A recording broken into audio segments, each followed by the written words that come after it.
Welcome to Everglades Holiday Park.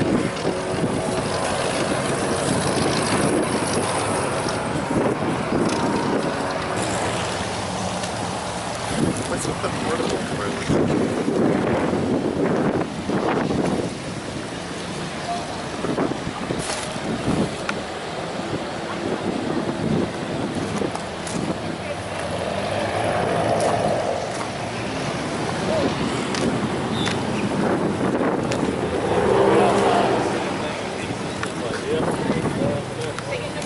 Yeah.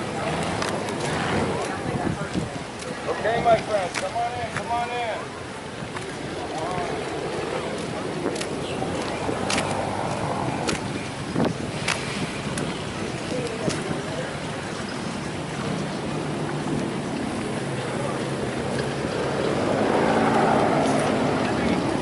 All right, guys, have one the airboat right now. That's a great egret.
10:13. It would be 10:24 if it was a 15-minute.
Hi guys.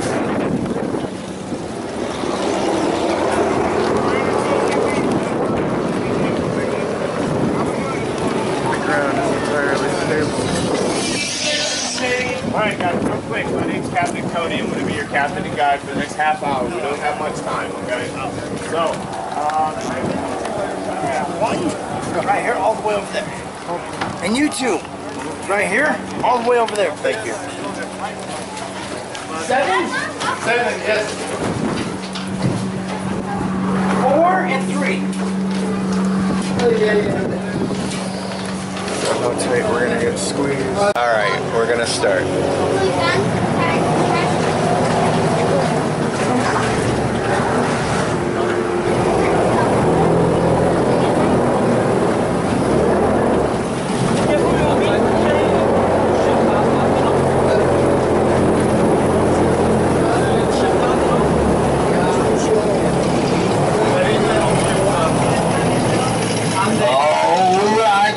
Ladies and gentlemen, if you can hear me, let me hear you. Welcome aboard Battleship. I'm Captain Charlie. Thank you for joining us here at the Everglades Holiday Park on this windy yet gorgeous Sunday morning. I don't usually go around promising anything to anybody, but for you folks aboard Battleship right now, I want to go ahead and promise you 2 things. Number 1, if you just sit back and relax, leave all your cares and worries back on the docks, you will have a good time. And number 2, I can promise you lots of trees, water, and grass. Welcome to the Florida Everglades.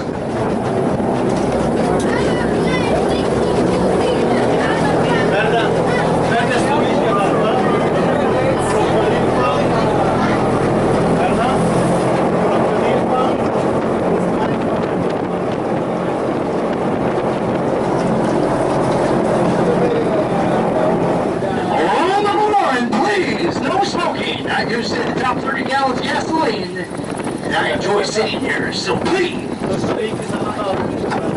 no smoking for the duration of this tour.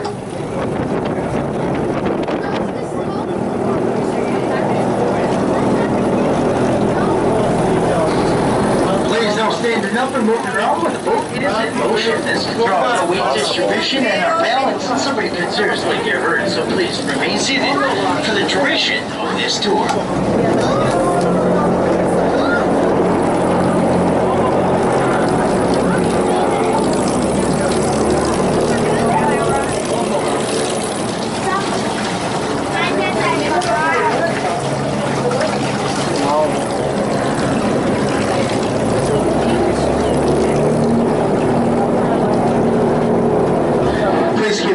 Inside boat at all times. This is, of course, unless you don't like your hands and feet. The most dangerous alligator in the Everglades is the one you can't see. The one that could be swimming under a boat right now.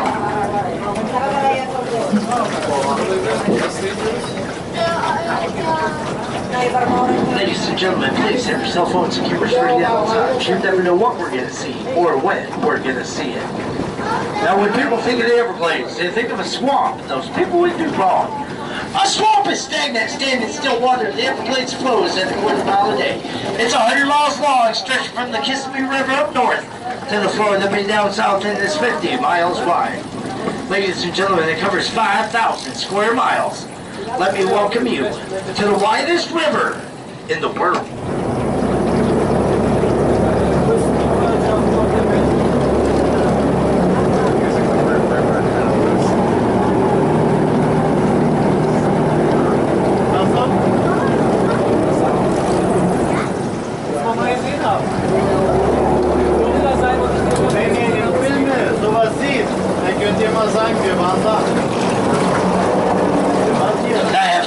On this tour, one is to give you an experience you'll never forget, and number two, I'm going to try and show you a North American alligator in its natural habitat. The first one, I can almost guarantee is going to happen. The second one, the only thing I can promise you about alligators is I can't promise anything. I don't have much speed dial, nor do I have more remote controls. They show up where they want, when they want, and how they want.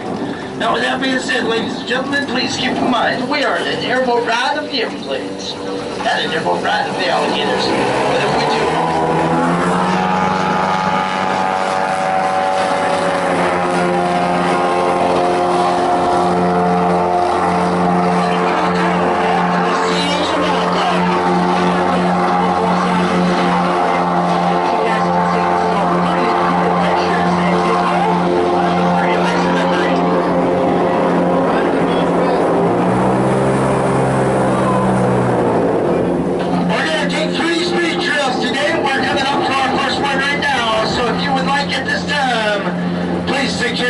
your glasses, your cell phones, your cameras, and your loved one. Shit's gonna get real.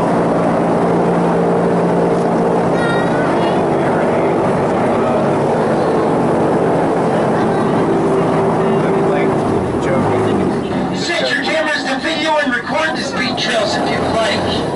And all I ask, ladies and gentlemen, is that you just sit back and relax.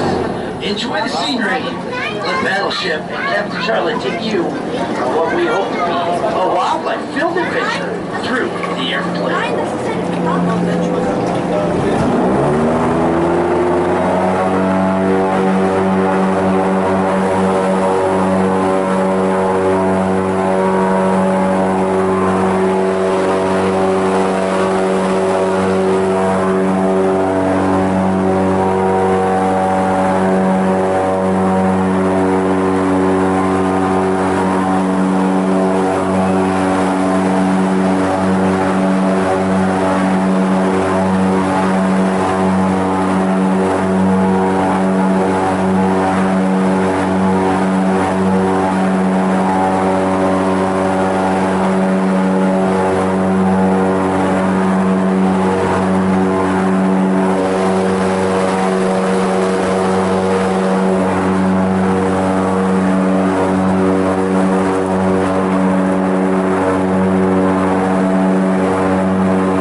hope everybody took the time to enjoy that first speed trail here in the Florida Everglades.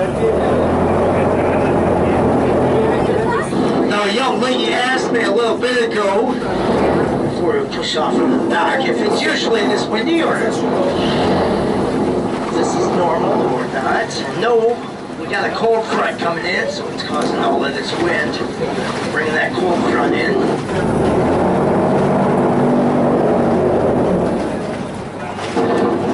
Talks of dreams, the Everglades started as early as the 1830s.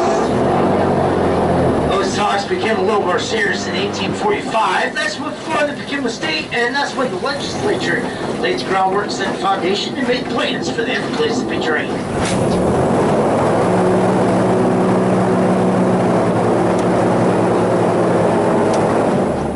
Those plans became reality about 85 years later in 1930. The U.S. Army Corps of Engineers built the Herbert Hoover Dike up on the Okeechobee River, essentially cutting off the main water supply to the Everglades.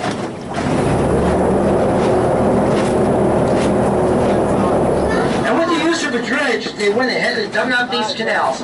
Nearly 1,800 miles of canals were dug out in an effort and an attempt to drain the Everglades so they could use it for agricultural and residential purposes.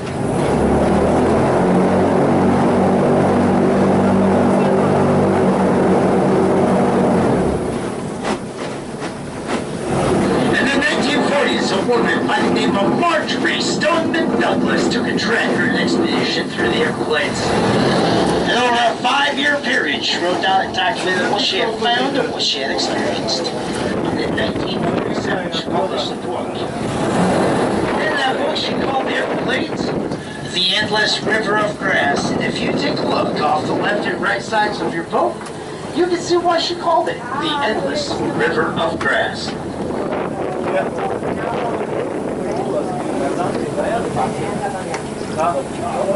Sorry.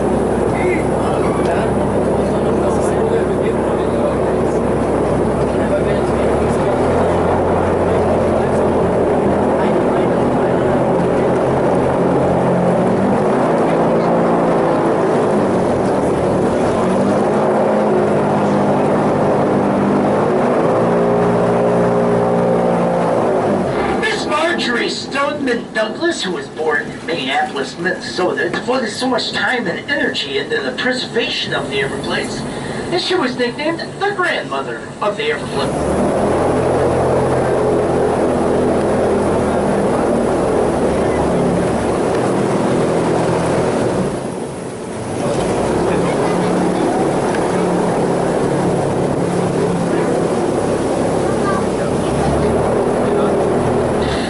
Grass you see around us can serve two purposes. Number one, it acts as a filtration system, catching runoff from ponds and streams, rivers, lakes, and golf courses from up north.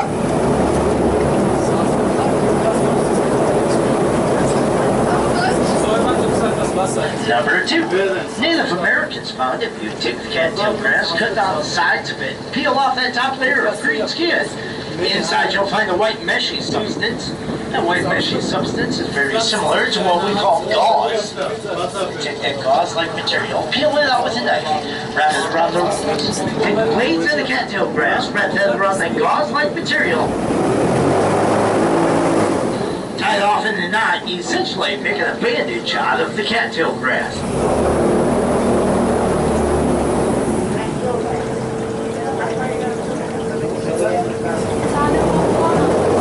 Vulture Island, ladies and gentlemen. We call this place Vulture Island because if we were to come out here at sunset or dusk, we would see close to 400 vultures sitting up in these trees.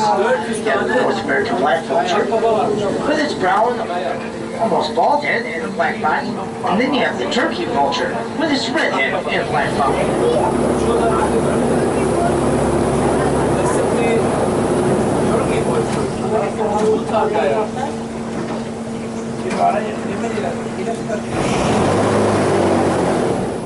Along those same lines, and these specific breeds of vultures have bald heads because sticking their heads in their carcasses, their feathers roll off, and they don't want to carry any germs, mites, maggots, bugs, and bacteria with them back to the families. Along those same lines, ladies and gentlemen, if you see any white stuff on their leaves, that is vulture poop. Vulture poop is so acidic or has so much acid in it that the vultures use it to clean their legs and their feet. Again, preventing them from carrying any germs, mites, maggots, bugs, and bacteria with them back to their families.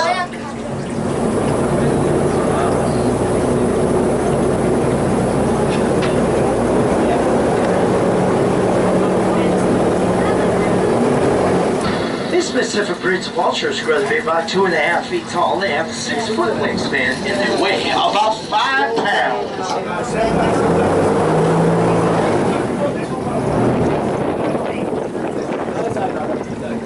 Ladies and gentlemen, this is Vulture Island.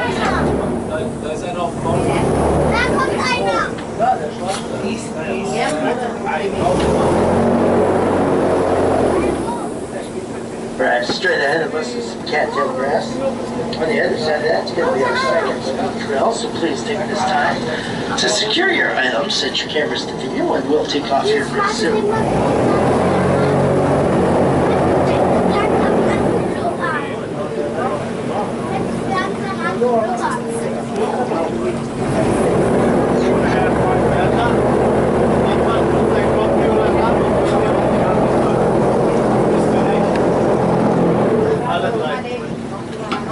At 50 miles wide, not only is the Everglades the widest river in the world, but flowing at just 1/4 mile a day makes it one of the slowest moving rivers in the world as well.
Ladies and gentlemen, I hope everybody's having a good time down there. Now these boat tours are as much a mystery to us boat captains as they are to our guests. We never know what's going to be out here, where it's going to be, or when it's going to show up. We have a general idea of where to look, and that's where we take you, our guests, so the route or path that we take today. You've seen wildlife on it before, including alligators. I really hope you see some more today as the lens gets to you.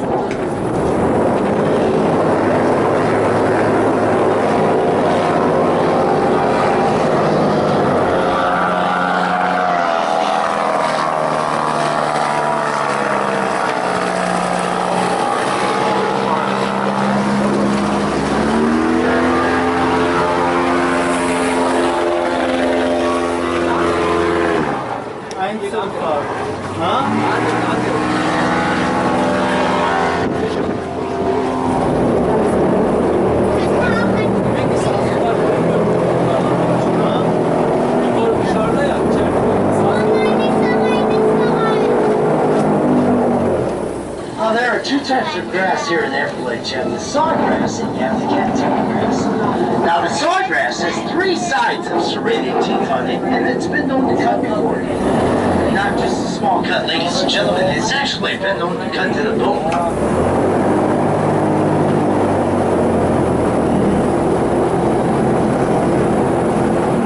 Then you have the cattail grass. Now, the cattail grass is a free-floating root system, which means the roots do not bend themselves into the soil. In fact, they grow right below the water's surface. When they become mature enough and old enough, they'll break away from the main part of the cattail grass and flow freely down the river.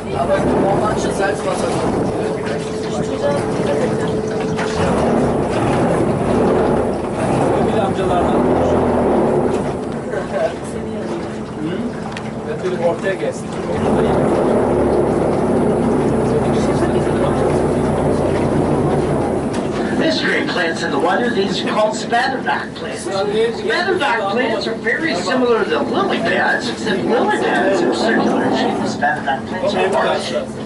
Spatterdock plants grow to be about 6 feet tall and produce a yellow flower. So if your future adventures bring you back to the Everglades and you see these spatterdock plants, you can be assured your only water's about 6 feet deep.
The depth of water here in the Everglades varies between 4 and 6 feet deep, except for the canals that we'll be entering here just shortly.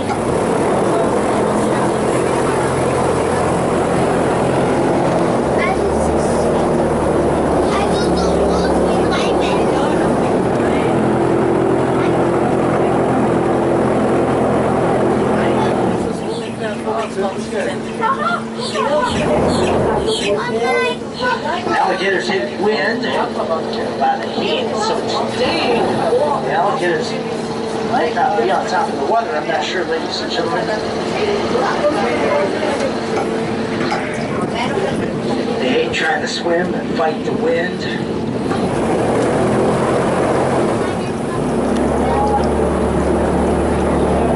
This canal's run about 30 feet deep. The banks are only 6 feet deep.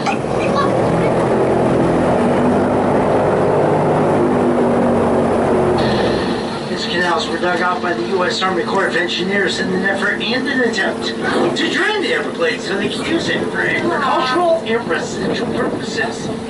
Why the Everglades? Why did they want to drain the Everglades? Well, ladies and gentlemen, between 1850 and 1950, there was a huge population boom here in the state of Florida, mainly South Florida, and they had to put those people someplace. And the Everglades sits on approximately 1.5 million acres. That's a lot of real estate to ignore, ladies and gentlemen. So they started north of here about...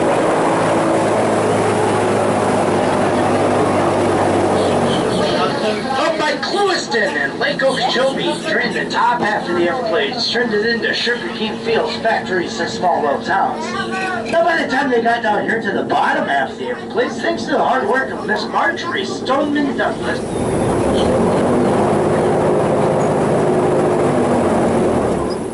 there's a Preservation Act put in place, and of course that persistent South Florida rainfall made it impossible for the Everglades to be drained.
Ska vi vara kvar här?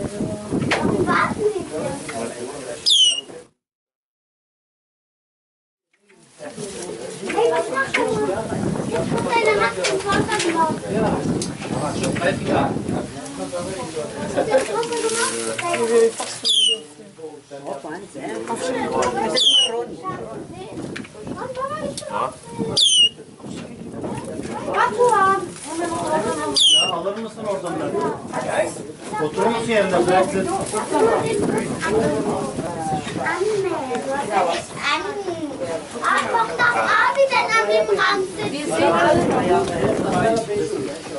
Alright, ladies and gentlemen, how's everybody doing?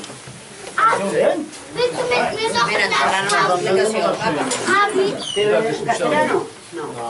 If you remember a little bit ago, I mentioned something about cattail grass gauze in Native America. Now, what they would do is they would take a stalk of cattail grass like this, cut down the sides of it, flip it over, cut it on this side as well.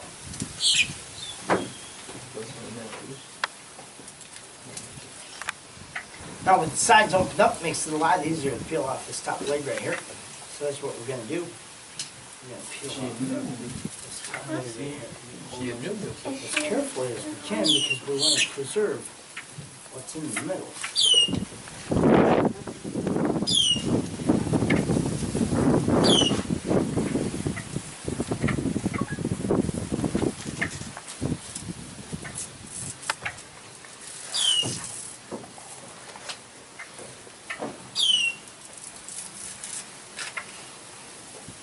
Now with it open up like that, you can see a white meshy substance in there.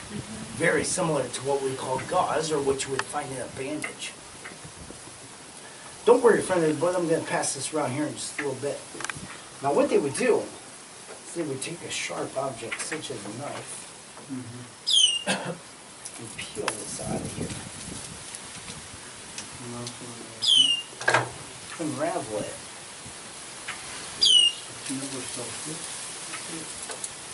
Wrap that around their wounds. Take the blade of the cattail grass, wrap that around that gauze-like material, and make a bandage out of it. So we'll go ahead and pass this around, going that way. Förr i tiden är det USAs militärer gjorde som man ska.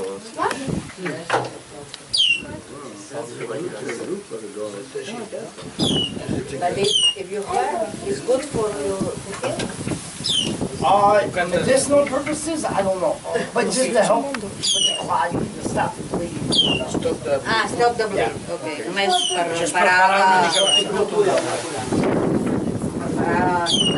Sort of like us. Yes, kind of looks like that. Yep. Looks good. Jag vill inte vara med på det. Feels like cellulose.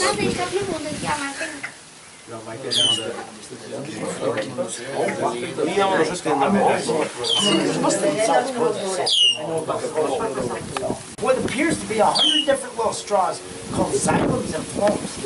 And if you had to, you could use these as drinking straws, snorkeling devices, or even to stir your margaritas.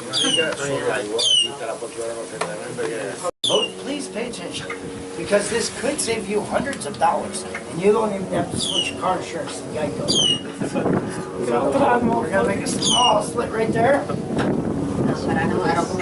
We're going to tip this down. We're going to come over here. We're going to snap this off and peel this down as well. Now we're going to alternate back and forth all the way down to the flower. Pay attention because, gentlemen, please pay attention because you can do this for anniversaries, birthdays, weddings. Do not, I repeat, do not do it for Christmas. You might get divorce papers. I mentioned that. I made that joke last year, and the guy in the 60s looked at me and said, really? It's that easy? Made that joke about 3 months ago, and the guy looked at me about the same age. And he said, I'm making one of those for Christmas.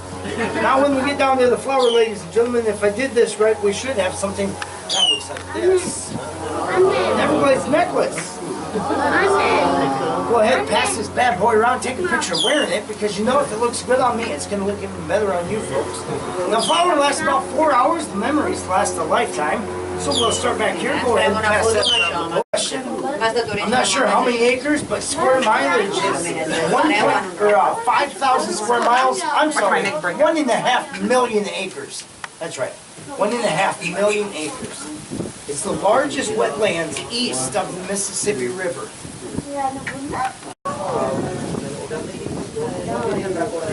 What's that? Miss Marjorie Stoneman Douglas. She devoted so much time to preservation that she was one of. These are boat-tailed grecklebirds.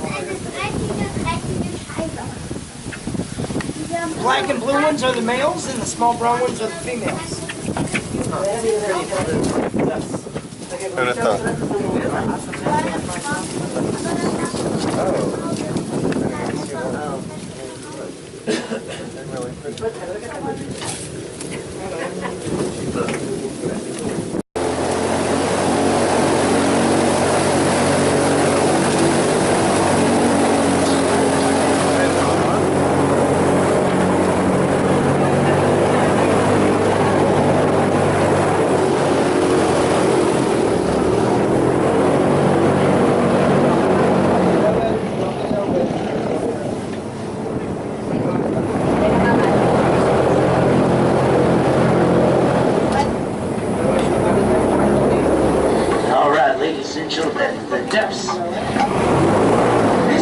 About 30 feet deep. The bank's 6 feet deep. That's why you see those spandabout plants growing on. The islands or levees that we drive between those are made up of wolf stretched out in the center of these canals, and that would be coral, rock, and limestone. Now we try to stay away from them as much as possible because not only will the trees mess with the crops, but that coral, rock, and limestone will slice a hole right through the side. Bottom of our boat, and I'm not sure about you ladies and gentlemen, but I don't feel like reading Everglades at dinner today. So we're going to stay down the center as much as possible.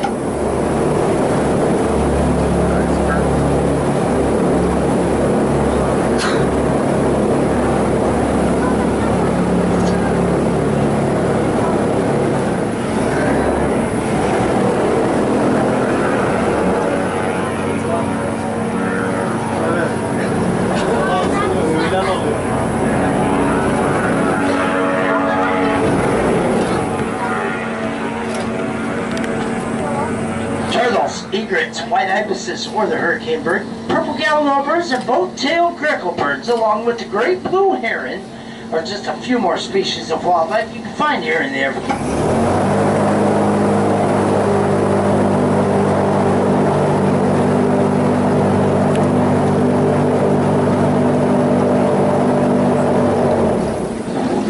The fishing range, anything from an alligator gar to a speckled gar. Largemouth bass to a peacock bass, crappies, shiners, ospreys, and bluegills can be found here as well.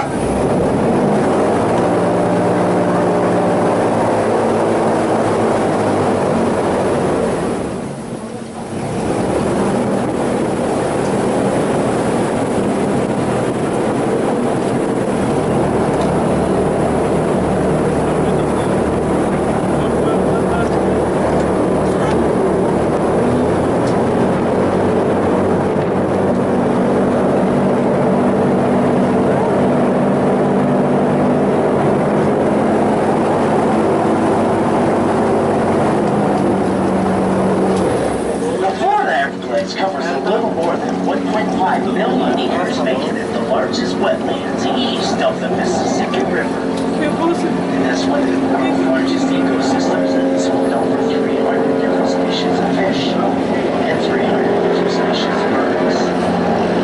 The state of Florida is covered in nearly 1.5 million North American alligators. About 200,000 of those alligators call the Everglades home. You can also find a South American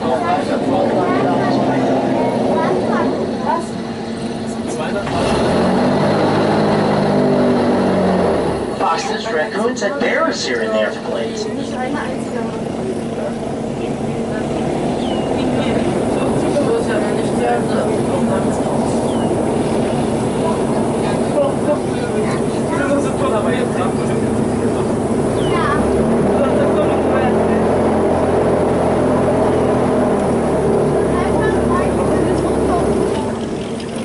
Now, ladies and gentlemen, this blue boat up here, Captain Juan and Old Grateful, they're circling around something. So we'll take our time. There's let Captain Casey on Renegade come over. Now take a look. But I'm venturing to guess, the way the guests on that boat are reacting with their cameras, that there's something on the water. That's why I want to get you folks on it, so we're just going to take our time. We have a little bit of time to spare. There it is. You can see it off the left-hand side of our boat, swimming towards the Old Grateful. If you look, you go spatter docks, and then you see that log swimming across the water.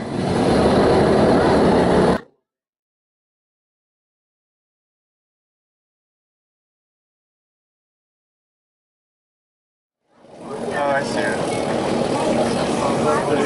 It's an alligator just right behind that boat to the right of it. It's like just in its wake right now.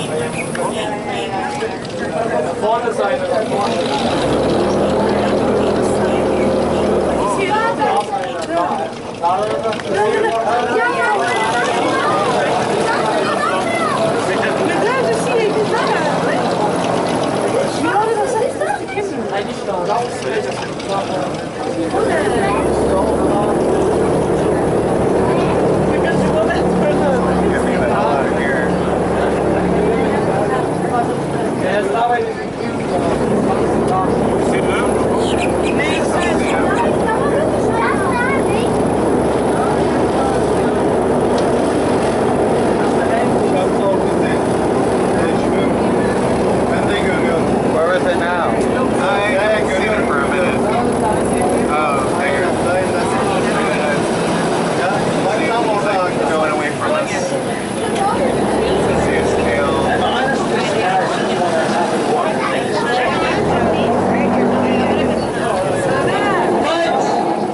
That's what you're going to find here in the Everglades, or what you're going to find it.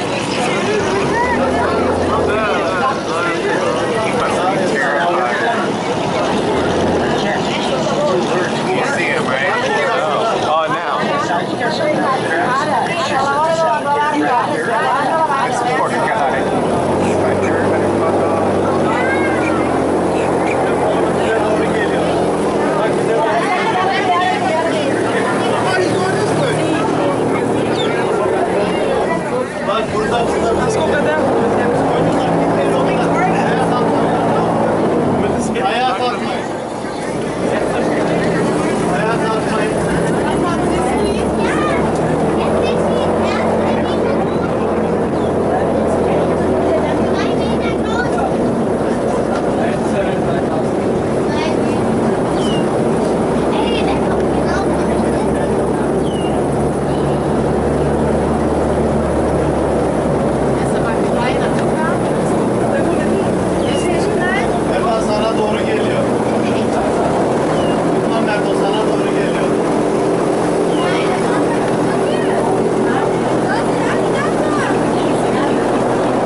Can you send me the pictures later? Yeah.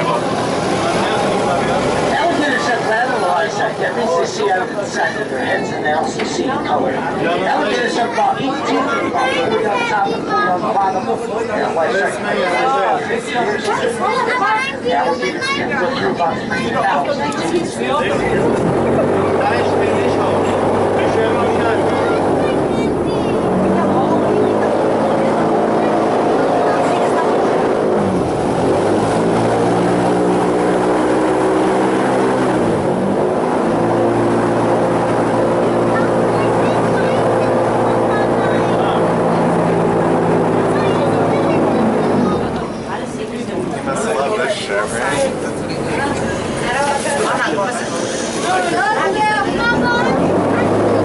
Those bony scales on the back of the alligator are called scutes. Scutes.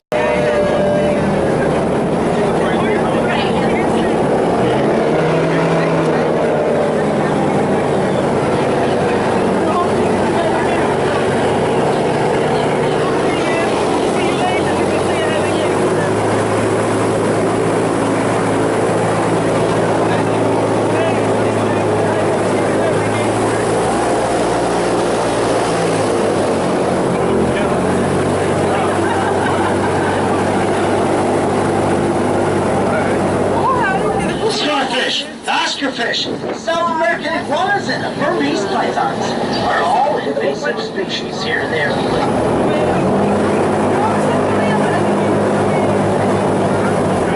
Invasive meaning they don't belong here. People would buy the Burmese python as pet, not realize how big of a kid. When they don't know its cage, they release it here into the Everglades.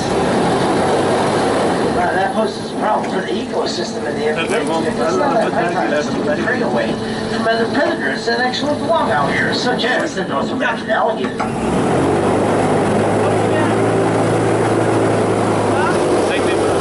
So in 2013, the python population out of control, they held what you would call a python challenge. Hundreds of participants flocked to the Everglades for their chance to see pythons. That year they caught 67, with the largest being 18 feet 3 inches long.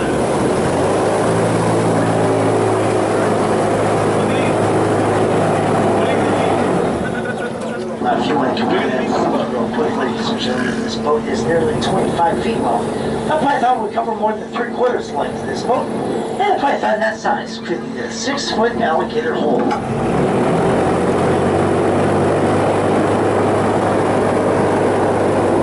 But 67 is a small percentage, so in 2016 they came back and they did it one more time. And this time they caught 105. The largest being 15 feet 6 inches long.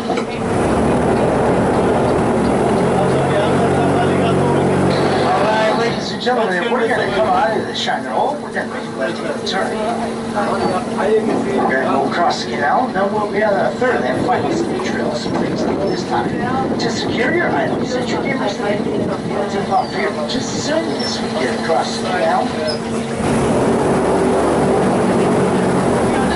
Everglades relies heavily upon the rainfall and an aquifer that lies 1,000 feet below the Everglades, called the Biscayne Aquifer, the state line. It is very important that the Everglades retains their old water because it's all fresh water. In fact, for around 22 to 23 million people rely on the Everglades for drinking water.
Fire to for that third and final speed trail here in Woodland Lake, Florida Everglades. Now, over the last 45 minutes or so, you've probably taken the time to look around and notice that there's a lot of brown cattail grass here in the Everglades. That's because it takes almost a year for cattail grass to decompose. And Florida is the lightning capital of the United States. So if lightning were to strike here in the Everglades, it would cause an uncontrollable brush fire that would kill much of the vegetation and wildlife here.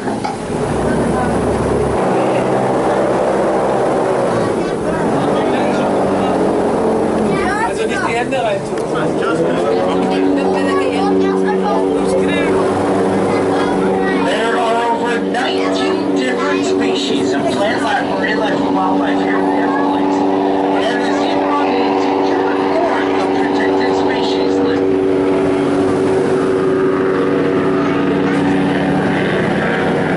And two of those creatures are the Florida panther and the American crocodile.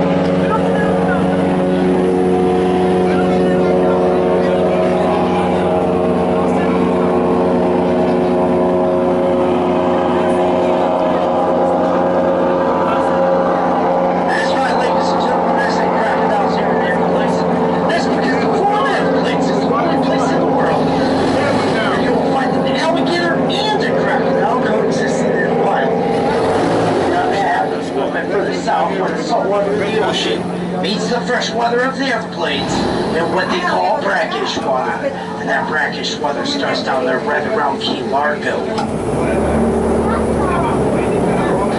Ladies and gentlemen, nice and calm here in the canal. That means I don't mean nothing, ladies and gentlemen. It means there's a good chance there could be an alligator in the canal. And there is. If you look off the left-hand side of the boat and just ahead of us, there's an alligator swimming towards us.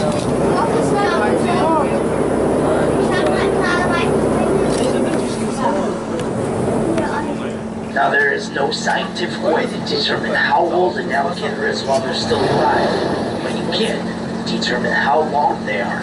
If you can safely measure from the tip of their snout to their eyes, take those inches, turn them into feet, that's roughly how long your alligator is. Don't worry, right side, we're going to get you guys around here in just a little bit.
When an alligator swims, they put all four of their legs straight behind them, making themselves as streamlined as possible.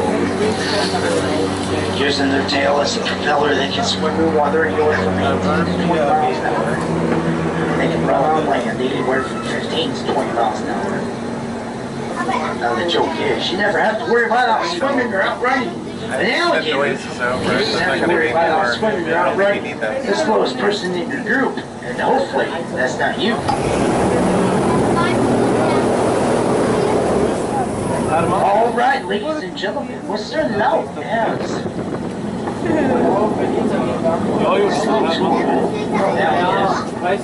Last 20 minutes, we saw 2.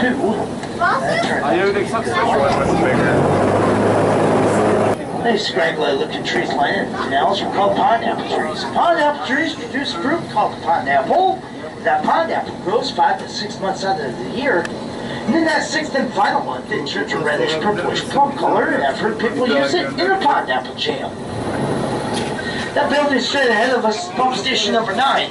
Pump station number 9 can pump over 1 million gallons of water an hour. And there are roughly 200 pump stations run throughout the floor of the Everglades to help regulate and maintain the weather levels here.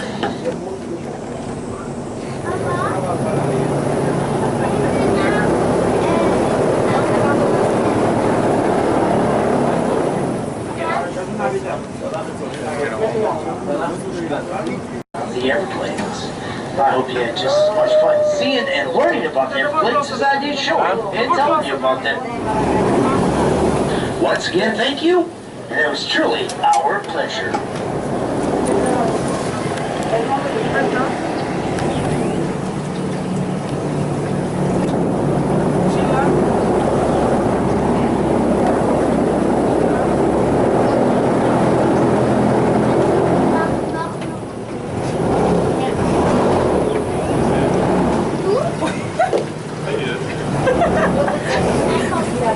As your boat captain, ladies and gentlemen, you've been the first to welcome you back to the Everglades Holiday Park.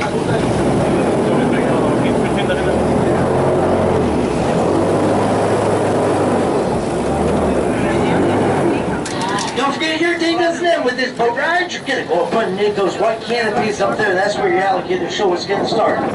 Then after that, I do believe you have a close encounter exhibit where you may get a chance to look at the alligator and maybe even the no-life python.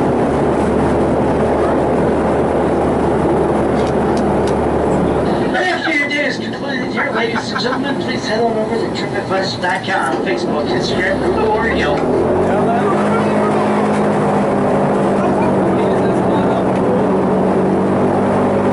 Look up Everglades Holiday Park. Leave a review about how your day was. If you enjoyed your boat ride, please mention my name, Captain Charlie. I would greatly appreciate it. Now, one final word of advice before we get back to the docks. Please remain seated until this boat is securely tied off to the dock. This is for your safety and mine. Once again, ladies and gentlemen, thank you for coming out today. Taking a tour and view. That was awesome.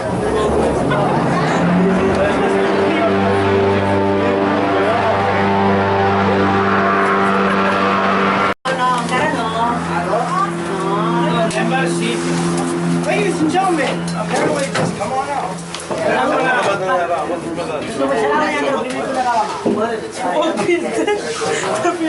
We listen.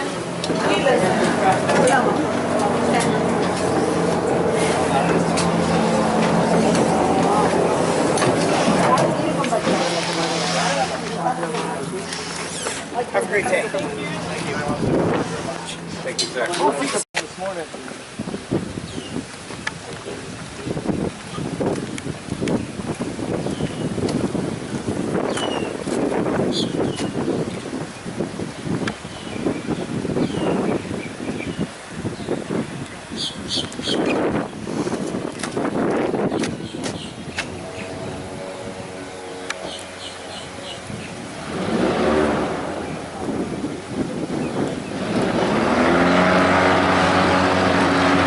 That was the end of the airboat tour.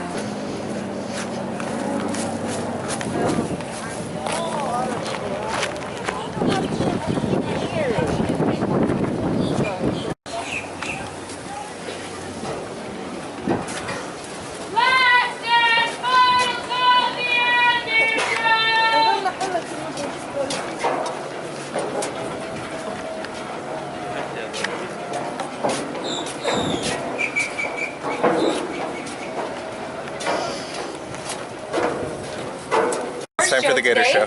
Now before I go ahead and wrestle an alligator for you guys, I am going to talk just a little bit about these animals and just explain what they're all doing here.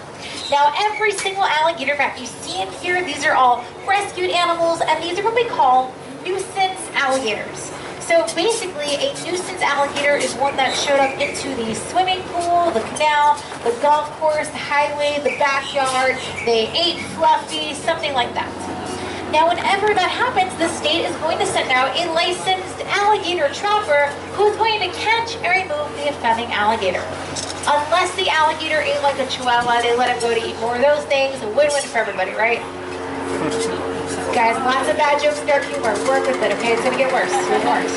Now, it doesn't matter if the alligator is a little tiny baby or if it's 13 feet long. It doesn't matter if it takes 5 minutes or 5 weeks for the chopper to catch.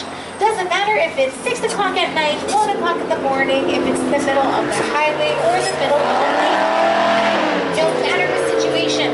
They're going to charge you the same every single time, and the charge is actually nothing. In the state of Florida, alligator removal is completely free, and that is due to liability. So the state does not pay or employ any of the trappers, so that way, when the trapper goes out and has his arm or his leg ripped off and eaten by an alligator, he's technically a volunteer. The state is not responsible for any of it. He gets a get well soon card, and they replace him.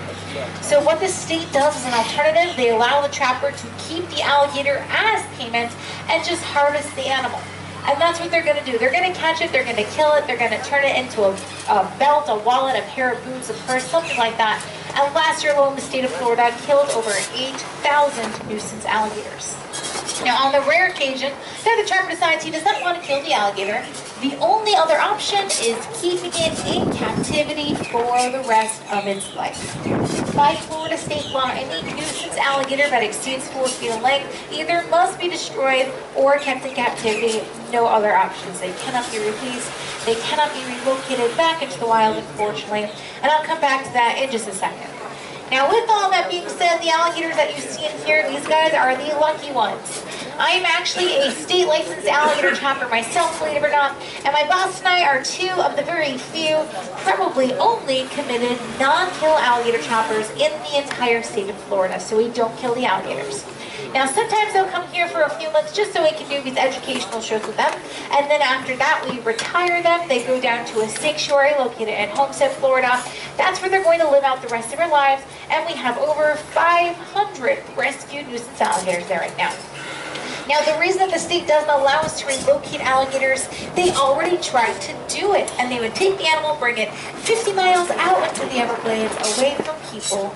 The problem with that, over some time, a few weeks, a couple months, a lot of those alligators were showing up at the very same spot that they were taken from.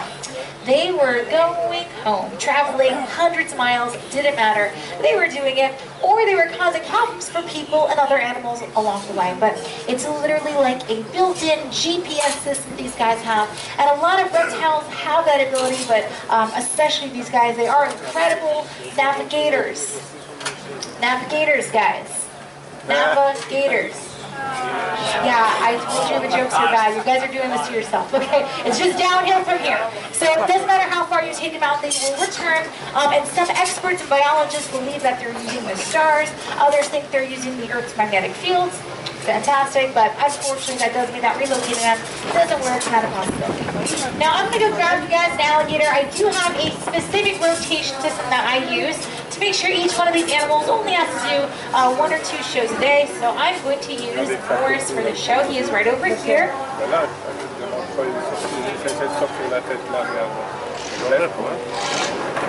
Ah oui, je voyais pas, il y a des gens devant moi. Je voyais pas celui-là.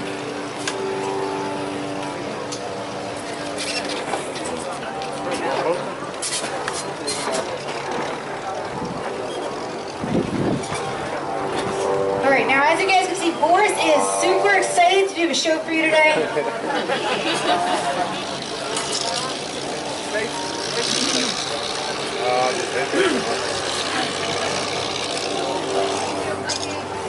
Il se fait, lui, hein.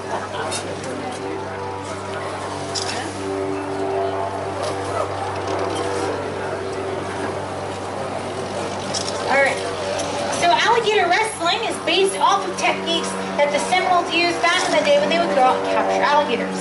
Now in the 1800s, if you're a Seminole warrior, you're going out, you're catching alligators to feed your family.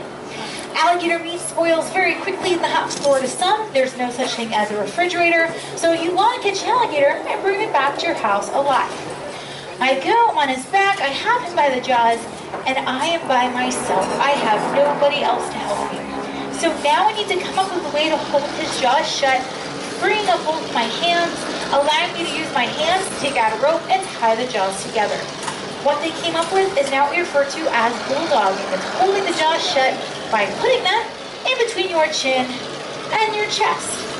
If you guys want a picture, wait until both of my arms got to the side, or if the sea is spraying with blood, just switch from photo to video.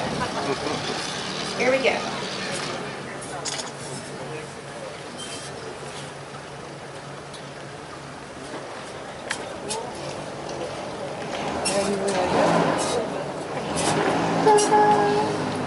Take your pictures quickly. Take a couple of breaths, China, and have yourself a gut and tied alligator. Alright. Thanks for the one clap. I appreciate it. Now I'm going to point out a couple of FRIESEN features. The eyes of the alligator, they sit on top of the head, and those eyes are very well protected. So if anything threatens them, they drop to the bottom of very deep eye sockets out of the way of harm. Behind the eyes, the little flaps on either side of the head, those are the alligator's ears. Now, even with cute little ears, they do hear just about as well as we do on land, and they hear even better than us when they're under the water. The two holes on the top of the face are the nostrils, and those are actually muscular, so they have the ability to flex those closed and seal them shut when they're swimming, and the size of the animal determines how long they can hold their breath. A gator this size can probably hold its breath for around 2 to 3 hours, and some of the bigger alligators, like the big timpler back over there, he can hold his breath for up to 6 hours at a time.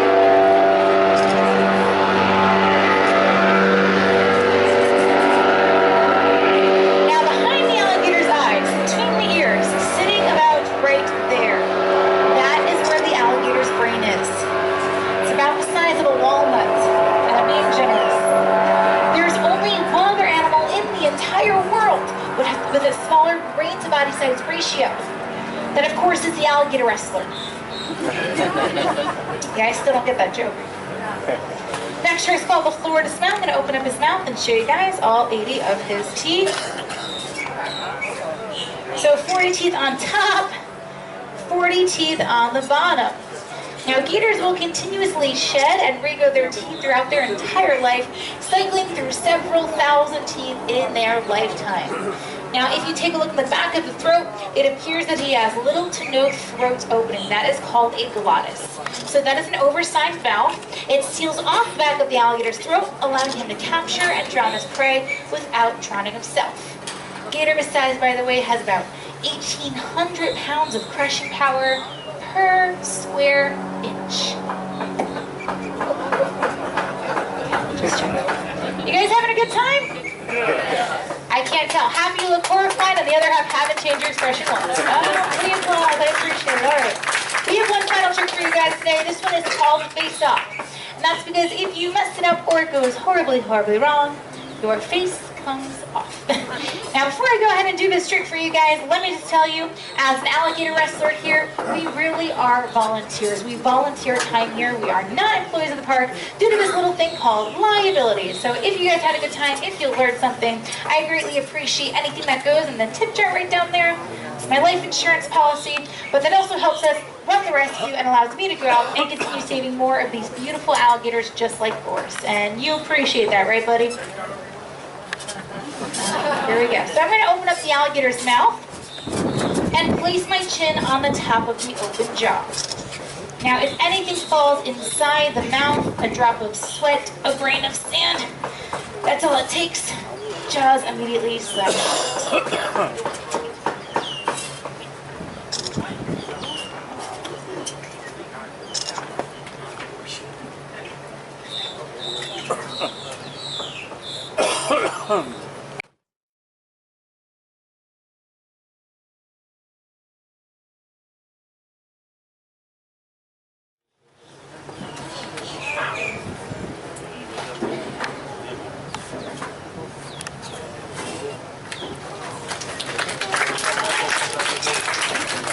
That was great, guys.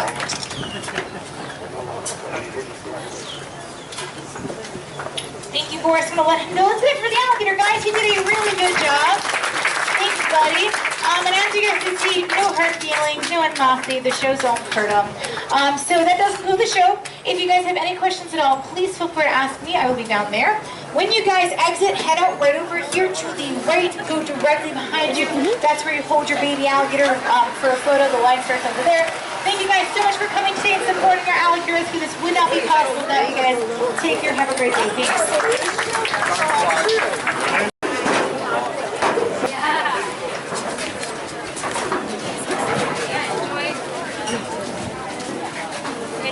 Absolutely soaked off my feet.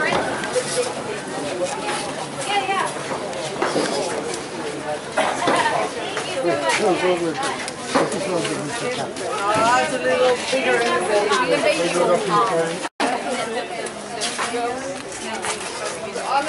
alligator, we're talking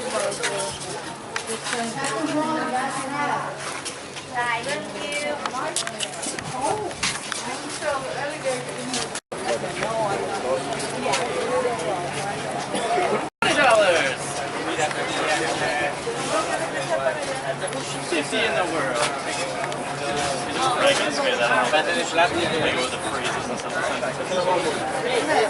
A leucistic raccoon.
Lunchtime.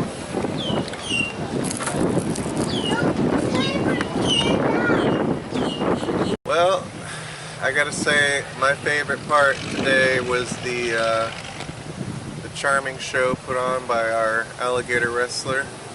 I enjoyed seeing some exotic birds, and I'll tell you something. Marjorie Stoneman Douglas pledged her life to protect these Everglades. And I'm telling you, right here, right now, I'm pledging my life for these Everglades. And if anybody wants to soil these Everglades, they'll have to soil my head. Goodbye, Everglades Holiday Park.